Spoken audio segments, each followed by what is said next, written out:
नमस्कार दोस्तों, स्वागत है आपका अनुपम मैथ्स अकेडमी में। भारतीय इतिहास की सीरीज में आज हम चंदेल शासकों का इतिहास देखेंगे। एक ऐसे वंश का इतिहास जिसमें मंदिर निर्माण करना राजा का कर्तव्य था। तो हम चंदेल शासकों के इतिहास के विषय में जानेंगे। मंदिर निर्माण करने की जो परंपरा थी चंदेल शासकों में, उसको हम समझेंगे।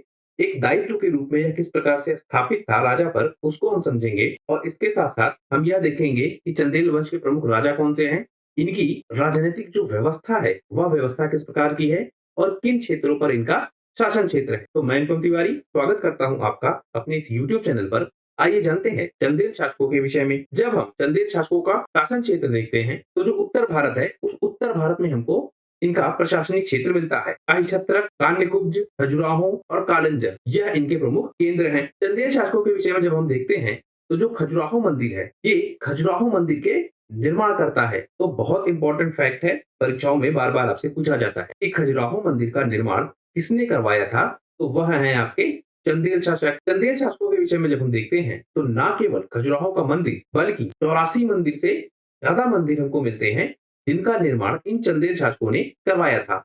लेकिन अब इनमें केवल 22 मंदिर ही शेष हैं। क्यों? जो आक्रमणकारी थे उन्होंने बहुत सारे मंदिरों को नष्ट कर दिया, जिसकी वजह से इनकी संख्या जहां 100 तक जाती है कुछ जगहों पर, मतलब कुछ ऐसे साक्ष्य हैं जहां पर यह पता लगता है कि चंदेल शासकों ने 100 से अधिक मंदिर भी बनवाए थे। 84 का जो नंबर है, यह नंबर तो फिक्स है, मतलब इससे कम तो नहीं बनवाए थे, 84 से ज्यादा ही बनवाए थे। पर कई जगह पर मिलता है कि लगभग 100 से ज्यादा मंदिरों का निर्माण करवाया था। लेकिन अब कितने शेष हैं? 22 मंदिर, क्योंकि जो बाकी मंदिर थे उन मंदिरों को तोड़ दिया गया। इस वंश के विषय में हम एक परंपरा देखते हैं कि जितने भी शासक होते थे उनका यह सामाजिक कर्तव्य था कि एक मंदिर का वह निर्माण जरूर करवाएं। इसी क्रम में इतने सारे मंदिर बनेंगे। चंदेल शासकों ने 9वीं शताब्दी से लेकर 13वीं शताब्दी तक लगभग 500 साल तक शासन किया। मतलब 801 ईस्वी से लेकर 1299 ईस्वी तक लगभग शासन व्यवस्था को संभाले रखा। चंदेल शासक भी राजपूत वंश के अंतर्गत ही आते हैं। तो राजपूतों के बहुत सारे वंश थे। 36 कुलों की जो व्यवस्था थी या 36 जो वंश हैं, वह प्रमुख रूप से हैं। चंदेल शासकों को भी जो पृथ्वीराज रासो हैं उसमें इन 36 वंशों में ही शामिल किया जाता है। तो राजपूतों के बहुत सारे वंश थे, उन्हीं वंशों में हमको चंदेल शासक भी मिलते हैं। जो चंदेल शासक हैं यह स्वयं को चंद्रवंशी मानते हैं। राजपूतों से जुड़ी परंपरा जो है जिसमें वह स्वयं को चंद्रवंशी, सूर्यवंशी और अग्निकुल से उत्पन्न मानते हैं, उसी तरह से जो चंदेल शासक है वह स्वयं को चंद्रवंशी मानते हैं। इनके बारे में एक कथा है कि जो चंद्रमा है और जो हेमावती है उन्हीं के यह वंशज है। अब यह हेमावती कौन है? हेमावती जो काशी का शासक है इंद्रजीत, इन्हीं का एक पुजारी था जिसका नाम था हेमराज। तो इंद्रजीत जो काशी का शासक है उनका एक पुजारी था हेमराज, उसकी एक विधवा बेटी थी हेमावती, जिससे चंद्रमा का विवाह हुआ था। यह हमको कथाओं में मिलता है। तो स्वयं को यह चंद्रवंशी मानते हैं। जो 954 ईस्वी का खजुराहो का शिलालेख है, खजुराहो के मंदिर का निर्माण इन्हीं ने करवाया है। तो 954 ईस्वी का जो ये खजुराहो का शिलालेख है, इसके अनुसार अगर हम देखें तो जो चंदेल वंश है इसके सबसे पहले राजा हमको मिलते हैं नुन्नू। और नुन्नू के विषय में कहा जाता है कि यह ऋषि चंद्रात्रेय के वंशज है। चंद्रात्रेय कौन है? यह वैदिक ऋषि जो आपके मिलते हैं अत्रि, तो अत्रि के यह पुत्र हैं। तो अत्रि के पुत्र है कौन? चंद्रादेव। और चंद्रादेव के वंशज हमको मिलते हैं चंदेल शासक। एक घटनाक्रम हमको यह भी मिलता है, और कहां से? खजुराहो के शिलालेख से। हालांकि कुछ अभिलेख ऐसे भी हैं जो बताते हैं कि जो आपके ये चंद्रादेय हैं जिनको अत्रि का पुत्र कहा जा रहा है, यह अत्रि के पौत्र हैं। तो कुछ जगहों पर पुत्र मिल रहा है, कुछ जगहों मतलब खजुराहो के शिलालेख में, और कुछ जगहों पर कहा जा रहा है कि जो चंद्रात्रेय हैं यह ऋषि अत्रि के पौत्र हैं। तो चंद्रात्रेय के वंशज माने जाते हैं चंदेल शासक। एक घटनाक्रम या एक विचारधारा यह भी है जो पृथ्वीराज रासो है, और इसमें है महोबा खंड।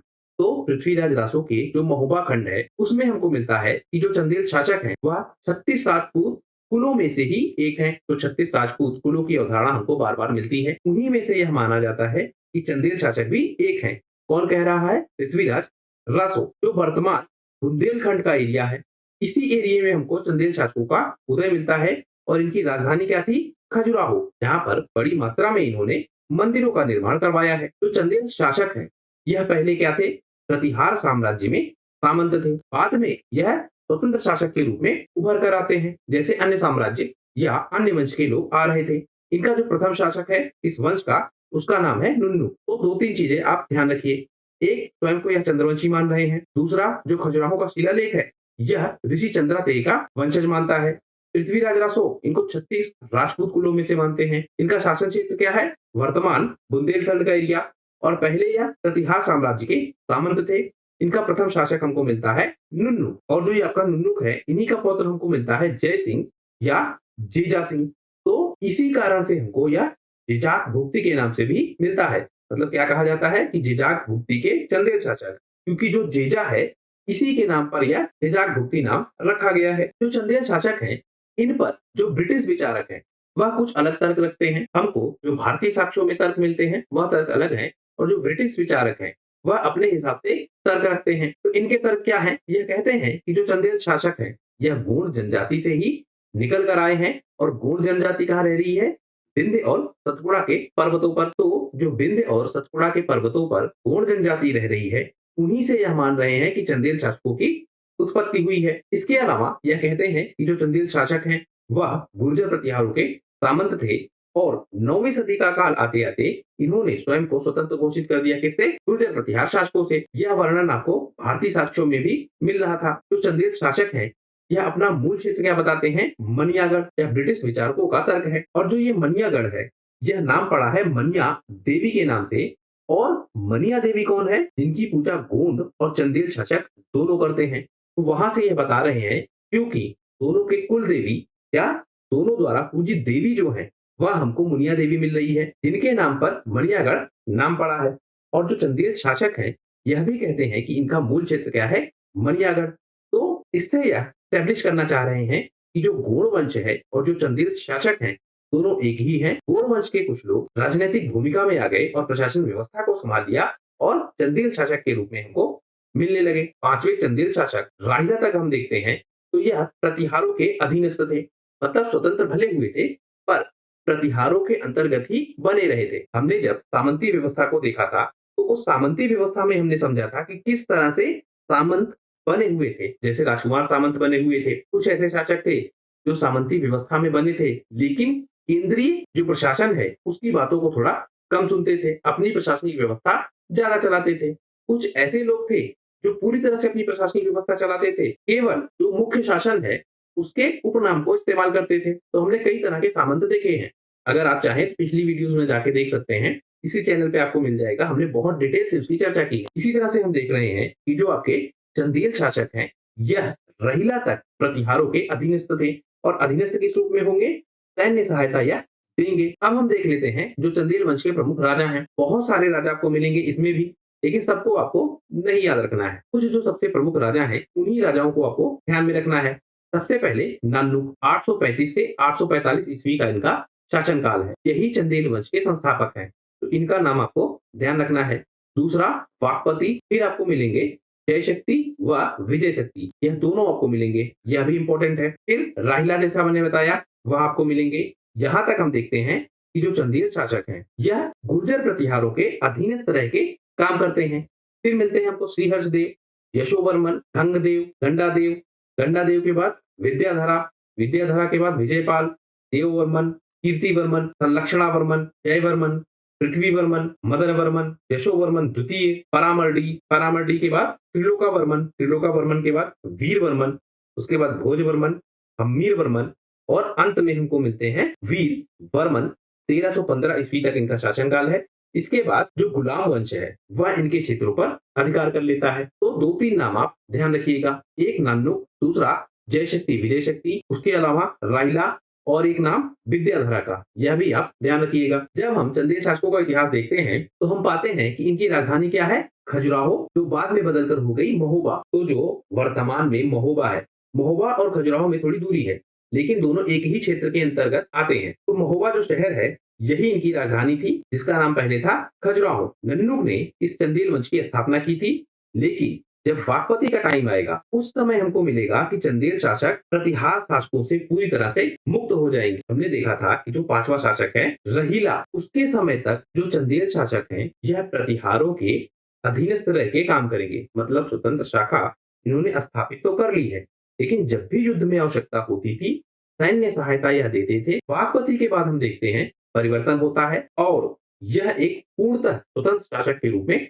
स्थापित हो जाते हैं। वाकपति के बाद जय शक्ति को सिंहासन का उत्तराधिकार मिला। जयशक्ति ने क्या किया, अपनी क्षेत्रीय शक्तियों को बढ़ाना चालू किया, अपने साम्राज्य का विस्तार चालू किया, जिससे जो क्षेत्रीय शक्तियां थी उनको इन्होंने पराजित किया। जयशक्ति के बाद उनका जो भाई है विजय शक्ति, वह कुछ समय के लिए गद्दी पर बैठते हैं और विजय शक्ति के बाद जो उनका पुत्र है राहिला, वह सिंहासन पर बैठता है। राहिला के समय हम देखते हैं कि महोबा के दक्षिण में हमको राहिले गांव मिलता है, जो कि इन्हीं के नाम पर रखा गया है। इन्होंने ही जो राहिले सागर कुंड है उसका निर्माण करवाया है और जो आपका यह राहिले सागर कुंड है, इसी के तट पर हमको सूर्य मंदिर भी मिलता है। राहिल के बाद इनका उत्तराधिकारी हमको मिलता है हर्षदेव, और जो हर्षदेव है इनके शासनकाल में हम देखते हैं तो जो आपके राष्ट्रकूट शासक हैं इंद्र तृतीय, इन्होंने कन्नौज पर आक्रमण किया और उस पर अधिकार कर लिया। हर्षदेव के बाद उनका पुत्र यशोवर्मन उत्तराधिकारी बनता है। इसने क्या किया, जो राष्ट्रकूट साम्राज्य है उसके क्षेत्रों पर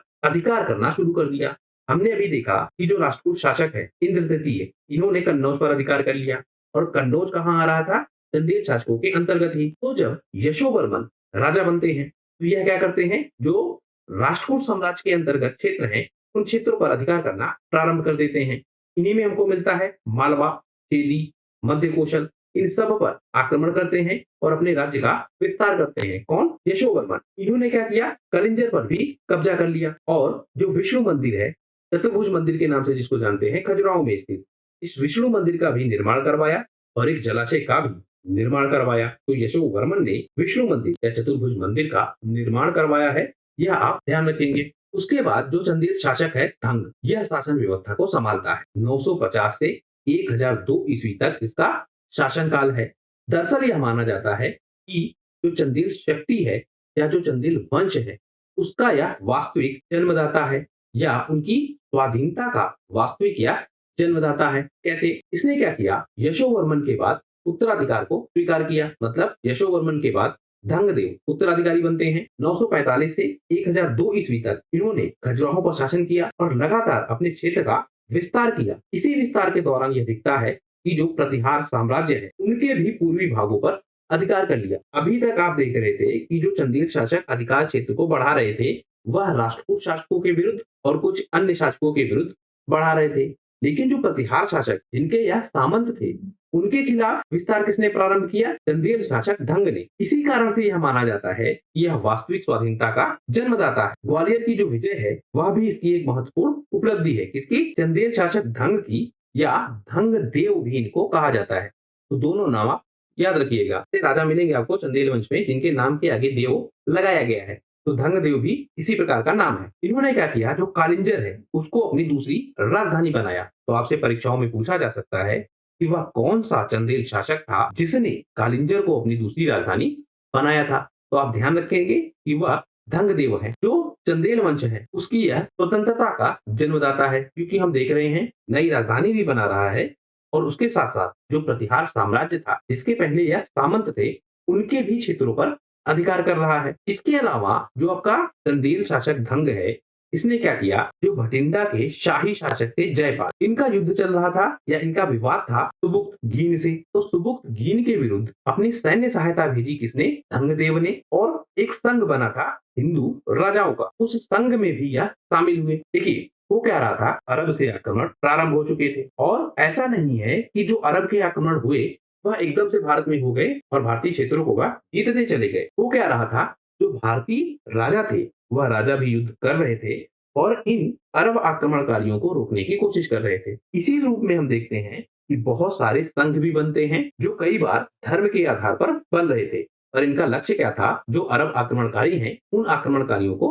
रोकना। तो इसी तरह का एक संघ बना था जिसमें चंदेल शासक धंगदेव ने अपनी सेना भी भेजी थी। इसने ब्राह्मणों को भू अनुदान भी खूब दिए और प्रशासनिक पदों पर उनकी नियुक्ति भी खूब की। तो ब्राह्मणों को उच्च पदों पर नियुक्ति प्रदान करने वाला चंदेल शासक कौन है, धंगदेव। इसके अलावा जो खजुराहो का मंदिर है, मतलब खजुराहो में आपको बहुत सारे मंदिर मिलेंगे, उन्हीं मंदिरों में से अनेक भव्य मंदिरों का इन्होंने निर्माण करवाया है। तो जो खजुराहो श्रृंखला के मंदिर हैं बहुत सारे, उस श्रृंखला के मंदिरों में धंगदेव ने भी बहुत सारे मंदिर बनवाए, जिनमें हमको जिननाथ, विश्वनाथ और वैद्यनाथ यह प्रसिद्ध मंदिर मिलते हैं। तो जिननाथ मंदिर, विश्वनाथ मंदिर और वैद्यनाथ मंदिर, तीनों मंदिरों का निर्माण किसने करवाया है, धंगदेव ने। धंगदेव के बाद हम देखते हैं गंडादेव उत्तराधिकारी नियुक्त होते हैं। इन्होंने क्या किया, जो महमूद गजनी का आक्रमण था 1008 ईस्वी का, उसका सामना करने के लिए जो जयपाल के पुत्र आनंदपाल ने संघ बनाया था। अब देखिए दूसरा संघ बन रहा है, मतलब एक की चर्चा हमने पीछे की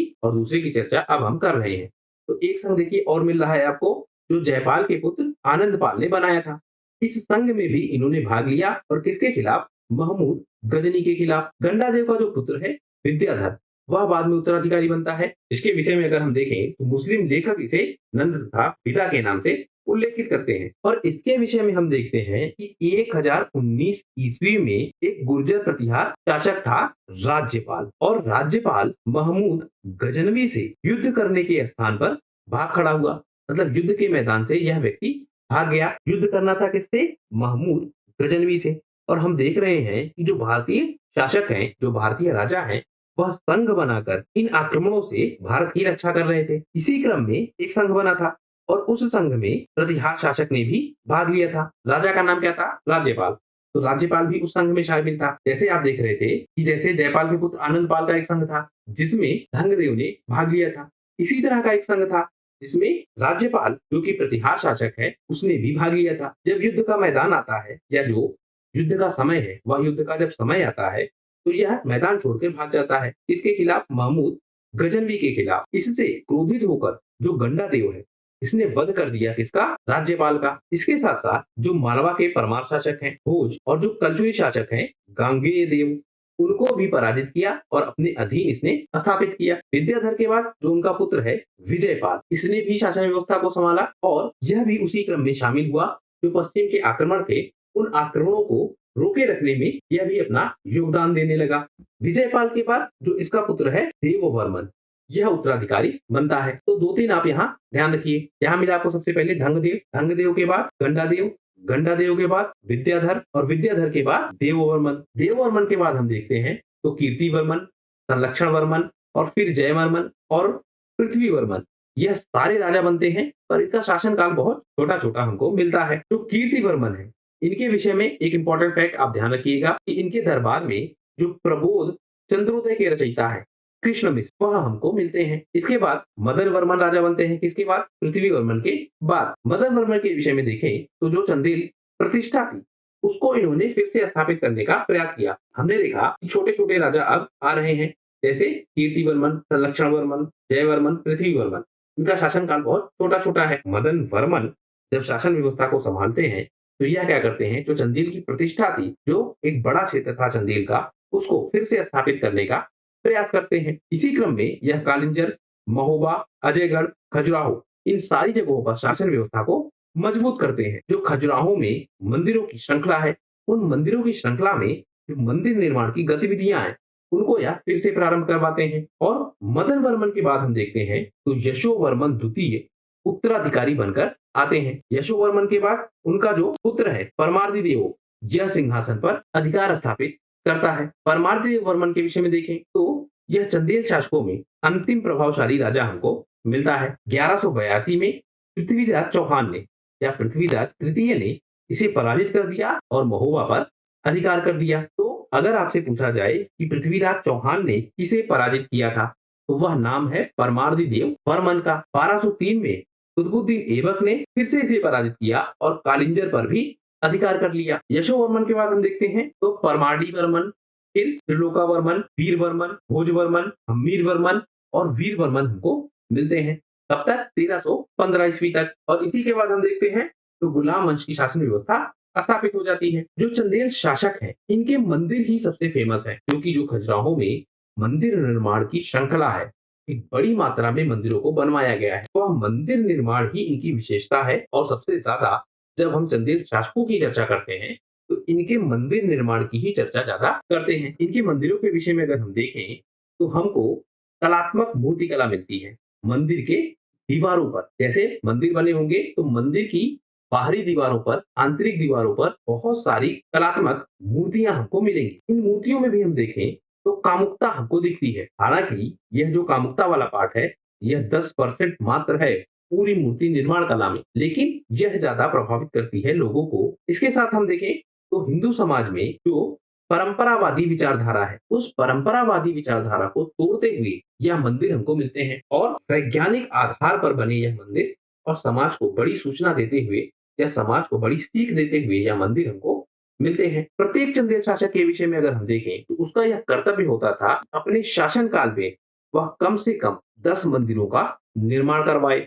इसी के कारण हमको मिलता है कि 100 या 120 से भी ज्यादा मंदिर इनके समय हमको दिखते हैं। तो चंदेल शासक मंदिर निर्माण के लिए बहुत फेमस है। आर्ट एंड कल्चर में यह टॉपिक ज्यादा इंपॉर्टेंट है क्योंकि मंदिरों से संबंधित प्रश्न ज्यादा पूछे जाते हैं। इन्हीं चंदेल शासकों में एक बहुत प्रभावशाली शासक हमको मिलेगा, रानी दुर्गावती। तो दुर्गावती जो कि चंदेल शासकों से ही कनेक्टेड हैं, उनको भी हम जानेंगे लेकिन अगले वीडियो में। इस वीडियो में हम सिर्फ इतना ही देखेंगे। अगर वीडियो आपको पसंद आई है तो प्लीज शेयर कीजिए अपने दोस्तों के साथ, सब्सक्राइब कीजिए इस चैनल को। आपका हमसे जुड़ने के लिए बहुत बहुत धन्यवाद। आपका दिन शुभ हो।